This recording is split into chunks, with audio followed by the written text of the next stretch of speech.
Chapter 17. A Shoulder to Lean On.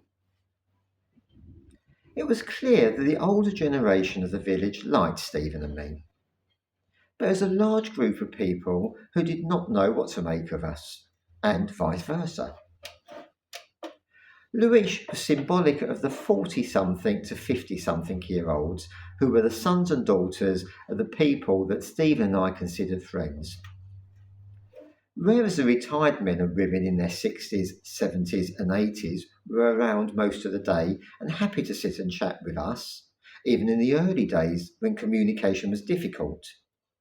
Louis's generation left Potato for work in the morning and returned in the evening. Perhaps if us estrangeiros had arrived during the months when the days were longer and the returning residents spent evenings outside their houses catching up with friends and neighbours, or working in their fields, things would have been different. As it was, by the time the long warm days replaced the short dark ones, Stephen and I were already on our way to building friendships with the people of the older generation, people such as Manel, the Major and Maria. And we had concentrated our efforts on strengthening those bonds rather than looking for new ones.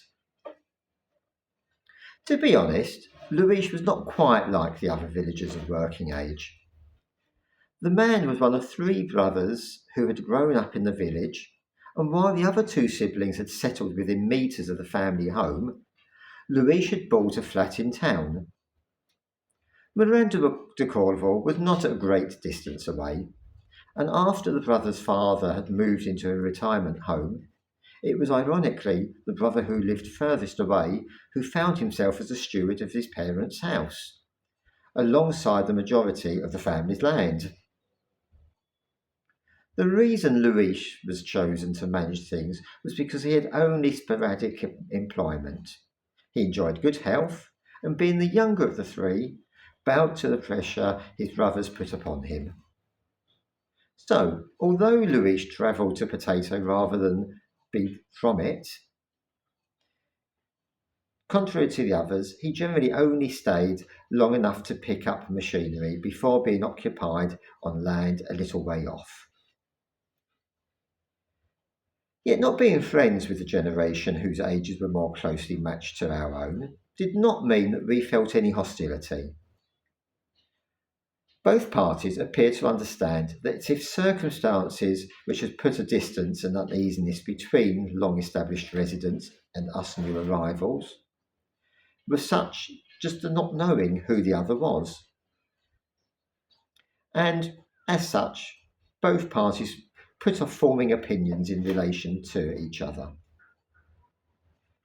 If views had been discussed, the undisclosed feelings the mid-age group of Potato had about us Englishmen was a definite thumbs up, and even in the absence of definite moves towards friendships, general day-to-day acts were building foundations for companionship that could fill the void left by their parents and friends in later years. Louis could only speak for himself, although I had strong suspicions that he was not alone in the help he gave to the English couple. The Portuguese man's contact with us was sporadic and came largely from passing small talk with us as we walked our dog. It was me who he saw more often than Stephen, and he had once or twice, but no more than that, stopped a little longer than usual and shared a drink with us. Louis got the impression that I would be a more sociable person if it was not for Stephen, but he himself lived a different life to the one he may otherwise have had if still single, and he appreciated that being in a relationship you made compromises in order to hold on to the more important things. If the bond you shared with someone was a good one, then you changed for the better. If it was bad, then you had to fight not to be affected negatively and somehow emerge a better person because of the struggle. The one sure thing was that having someone in your life that you loved meant you often put the wishes of the other person above your own. And somehow the similarities between my neighbour, Louis, and me helped us overcome a great deal of prejudice when it came to things like Steve and I being gay.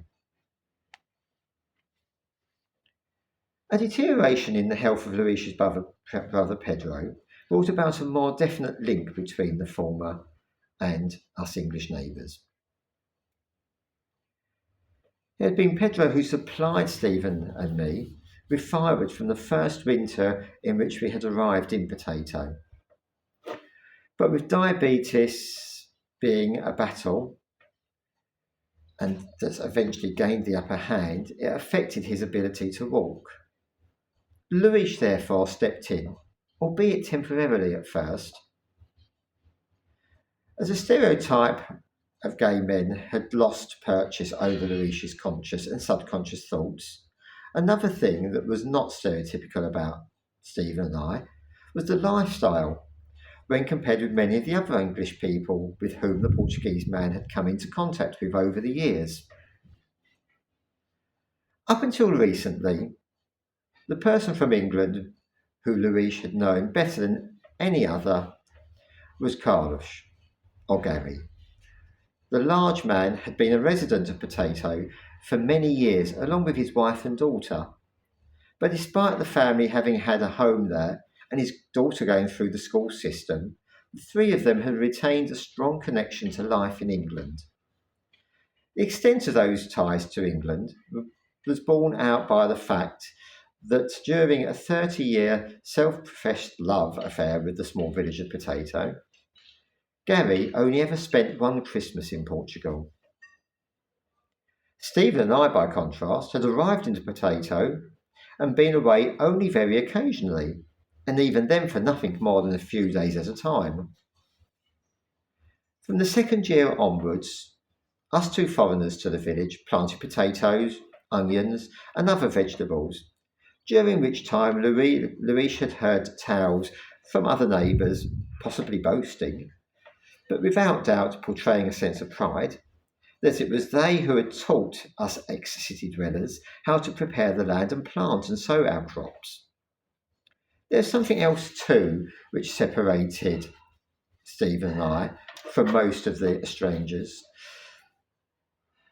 and that was that we lacked apparent wealth. The house we had bought was modest.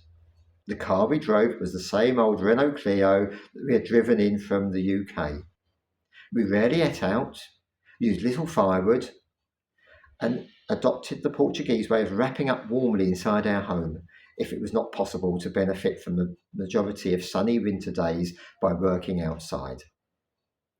And after we had bought a wood-filled water heater, we were often seen returning home from our walks with Melina, carrying bags of twigs and sticks we had scavenged from the forest floor. The passing thought of the water heater made me realise that up until being there in England, I had given little thought as to how Stephen and I, gathering our winter fuel, had changed over time. In the first year of owning the Bailarina, which stood in the corner of our kitchen, we had never left home without a rucksack or backpacks when we were walking with Melina.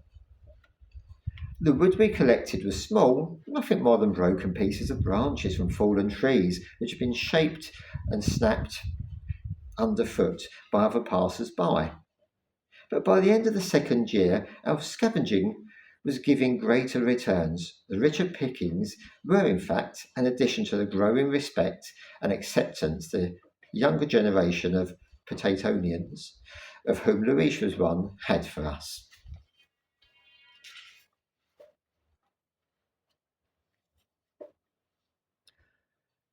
The end of Europe's longest-lasting dictatorship had helped accelerate the decline of Portugal's rural communities. Instead of food being put on the table, money took over as the country played catch-up with developed European markets, borrowing heavily and devaluing the currency to promote investment and attract new business. Although living standards rose, families became divided as employment in larger towns and cities or foreign countries beckoned, leaving fewer villagers holding on to an increasing amount of land that did not pay. Age and financial practicalities entered the conspiracy to rob people of the old way of life. And as they reluctantly bid farewell to the oxen which had ploughed the land and kept vegetation down, they accepted rather than welcomed the tractor as a means of continuing in some manner a rural activity. Eucalyptus became the crop of the ordinary man, and as paper mills pulped and paid, the trees colonised the landscape with their shedding bark and medicinal scent. Within the villages and towns which made up much of the landscape surrounding Potato, owning a small forest was the rule rather than the exception to it. As it had become increasingly difficult to make a living from selling produce, terraced farming had been replaced by a fast growing and quickly multiplying crop that fed the paper industry. Later, the development of wood-fired central heating systems brought about more demand for the leña to fuel them, and the landscape changed from one predominantly of neatly ploughed fields, irrigation channels and dry stone walls into one of tall, slender eucalyptus trees, unforgiving gorse and vicious brambles within a few decades. The situation Luis found himself in, as steward of a substantial part of his father's land, meant that there were dozens of forested patches which he tried to keep thinned out. When you owned a forest or two, however small, and when the trees you cut down for firewood sprang up from the sawn trunk to provide a further 3, 4, or 5, it really was not necessary to collect every last scrap from the ground. And it had been these unwanted pieces that Stephen and I had collected from day one of our bailarina, the water heater, arriving. It had been at first an overlooked trunk lying hidden amongst leafy branches, and later seen by Luis being carried on the shoulders of Stephen and me, developed into something else. Such a basic action as collecting firewood touched Luis, and at that moment, us strangeiros became a little less strange to him.